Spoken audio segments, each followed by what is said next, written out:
आसुछि बात्या और बढ़ुछि भय। आसंता 6 तारिख में दक्षिण अंडमान और दक्षिण पूर्व बंगोपसागर में सृष्टि हेबाकु थिबा लघुचाप बात्यार रूप नेबार संभावना रही। 7 रे यह बात्यार रूप नहीं 10 तारिख में लैंडफॉल करिपारे। गतकाली सुधा विंडकम अनुसार यह आंध्र प्रदेश मछलीपट्टम रु पुरी मध्य लैंडफॉल करिबार थिला, किंतु एबेर तथ्य अनुसार यह ओडिशा आड़कु मुहाउछि।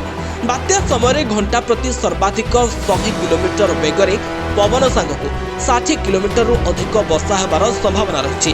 एबेठु लोकंक मनरे आशंका सृष्टि हेलानी। पूर्वरु बात्या को मने पकाई लोके भयभीत हेलेनी। एथर सृष्टि हेबाकु थिबा बात्यार नाम रही आसानी।